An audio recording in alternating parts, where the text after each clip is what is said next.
سورہ اخلاص مکی ہے، ہجرت سے پہلے اس کا نزول ہوا، اس میں 4 آیتیں ہیں۔ سورہ اخلاص کی فضیلت میں یہ آتا ہے کہ نبی اکرم صلی اللہ علیہ وآلہ وسلم کے سامنے ایک شخص کو لایا گیا جو اکثر سورہ اخلاص کی تلاوت کرتے۔ آقا دو جہاں صلی اللہ علیہ وآلہ وسلم نے فرمایا کہ تم اکثر سورہ اخلاص کی تلاوت کیوں کرتے ہو؟ تو انہوں نے کہا یا رسول اللہ صلی اللہ علیہ وسلم مجھے اس سورت سے محبت ہے۔ آپ نے فرمایا تو سن لے، اللہ کو بھی تجھ سے محبت ہے، اور اس سورت سے محبت کی وجہ سے اللہ نے تجھے جنت عطا فرمائی۔ یہ وہ سورہ مبارکہ ہے۔ ایک دن نبی اکرم صلی اللہ علیہ وآلہ وسلم نے فرمایا اے صحابہ میں آج تمہارے سامنے تہائی قرآن پڑھوں گا۔ صحابہ کرام علیہم رضوان آئے، آقا دو جہاں صلی اللہ علیہ وآلہ وسلم نے سورہ اخلاص کی تلاوت کی اور آپ اندر تشریف لے گئے۔ صحابہ کرام سوچنے لگے کہ آپ نے تو فرمایا تھا میں تہائی قرآن پڑھوں گا، یعنی قرآن کا تیسرا حصہ، اور صرف سورہ اخلاص پڑھی۔ پھر آپ باہر تشریف لائے اور فرمایا یہ سورہ اخلاص تہائی قرآن کے برابر ہے، جو 3 مرتبہ پڑھے اسے اللہ تعالیٰ پورے قرآن پڑھنے کا ثواب عطا فرماتا۔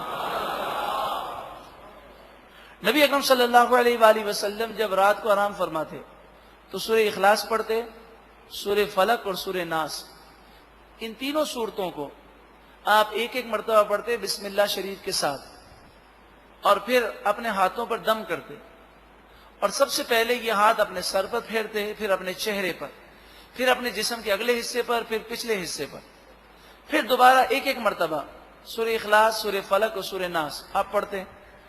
اسی طرح اپنے ہاتھوں پر دم کر کے پورے جسم پر ہاتھ پھیرتے۔ یہ عمل 3 مرتبہ آپ سونے سے پہلے کرتے۔ علماء بیان فرماتے ہیں جو سونے سے پہلے یہ عمل کرے گا ہر قسم کی بیماریوں سے، جادو ٹونے، نظر بد، آسیب سے اور آفتوں سے، بلاؤں سے انشاءاللہ محفوظ رہے گا۔ بسم اللہ الرحمن الرحیم، اللہ کے نام سے شروع جو بہت زیادہ مہربان نہایت رحم کرنے والا۔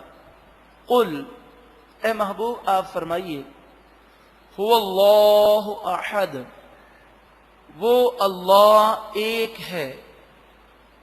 اس سورہ مبارکہ کا شان نزول یہ ہے کہ کافروں نے کہا کہ اللہ کیسا ہے، سونے کا ہے کہ پتھر کا ہے، چاندی کا ہے کہ مٹی کا ہے؟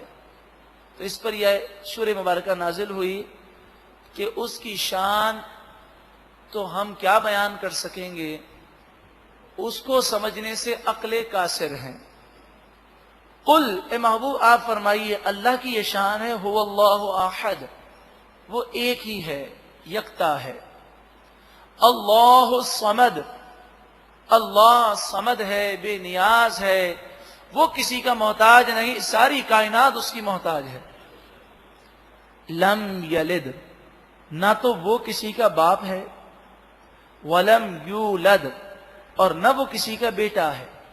لم یلد کے لفظی معنی ہوتے ہیں نہ اس نے بچہ جنا، ولم یولد، اور نہ وہ جنا گیا، یعنی نہ وہ کسی کا باپ ہے اور نہ کسی کا بیٹا۔